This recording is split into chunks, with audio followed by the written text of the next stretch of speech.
हाँ, तो अब हम पढ़ेंगे बेटा, हमारा नेक्स्ट टॉपिक है बायोटिक कंपोनेंट्स। इससे पहले हमने एबायोटिक कंपोनेंट्स के बारे में स्टडी कर लिया है, यानी कि जो अजैविक हैं, यानी कि नॉन लिविंग थिंग है, बट वो क्या है, हमारे नेचुरल एनवायरनमेंट का पार्ट है। जैसे हम बात करें लैंड की, वाटर की, ठीक है, तो वो सारे क्या हैं, बनाए तो गॉड ने हैं, लेकिन वो क्या है, नॉन लिविंग थिंग है और हमारे नेचुरल एनवायरनमेंट का पार्ट है।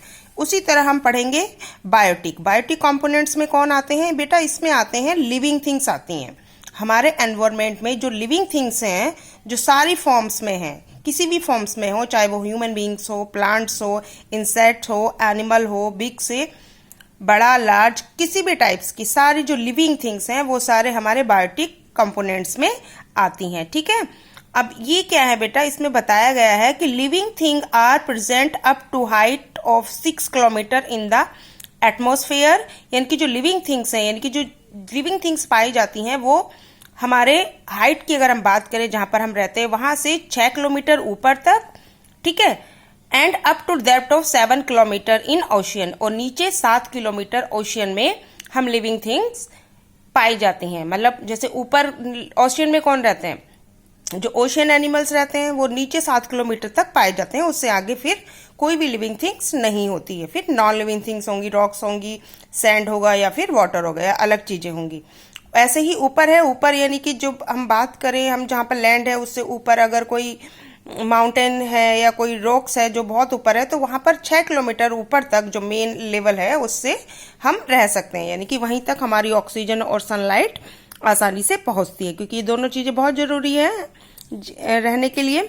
This belt of about 30 kilometre which sustained life is refer to as a biosphere. यानी कि ये जो बेल्ट है टोटल मिलाकर, यानी कि 6 ऊपर और 7 नीचे, यानी कि अबाउट 13 किलोमीटर, इस बेल्ट को क्या कहा जाता है, बायोस्फीयर। ये वर्ड याद रखेंगे आपको, यानी कि जितनी भी लिविंग थिंग्स जहां पर रहती हैं उसको क्या बोलते हैं हम, बायोस्फीयर। 2 वर्ड इससे पहले आए थे, एटमॉस्फेयर और हाइड्रोस्फीयर, उसी तरह ये बायोस्फीयर है। यानी कि बायो मतलब जैव तंत्र। The living thing in the biosphere can be categorize into 2 group. अब जो लिविंग थिंग है बायोस्फीयर में उनको 2 ग्रुप में डिवाइड कर सकते हैं। एक है प्रोड्यूसर और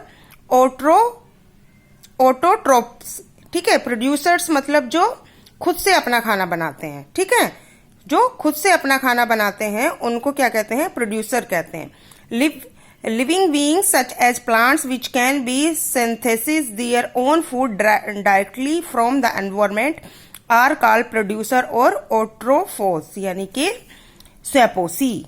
यानी कि वो लिविंग थिंग्स जैसे कि प्लांट्स होते हैं जो सिंथेसिस करके, मतलब सन की लाइट में अपना खाना खुद से डायरेक्टली बनाते हैं, ठीक है, उनको क्या कहा जाता है, प्रोड्यूसर कहा जाता है, यानी कि स्वयंपोषी। और दूसरी पॉइंट पे होते हैं कंज्यूमर्स और हेट्रोट्रोप्स।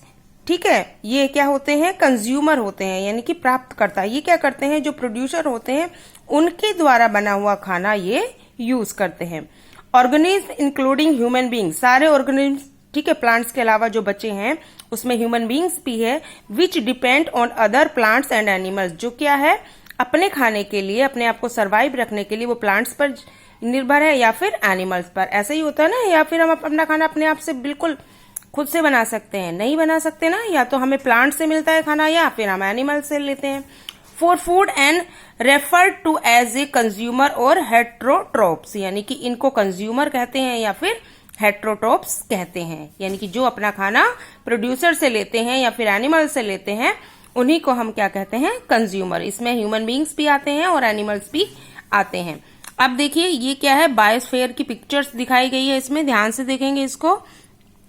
अब बायोस्फीयर किसको हम बोलेंगे, किस एक जगह को, इस पूरी अर्थ में बायोस्फीयर हर जगह नहीं है बेटा, किस जगह को बोलेंगे, जहां पर अवेलेबल हो वाटर, ठीक है, लिथोस्फीयर और एटमॉस्फेयर, और इन तीनों की कंडीशन को मिलकर जहां पर कोई एनिमल्स या ह्यूमन बींग्स या कोई इंसेक्ट सरवाइव कर पाए, उस जगह को बोला जाता है बायोस्फीयर।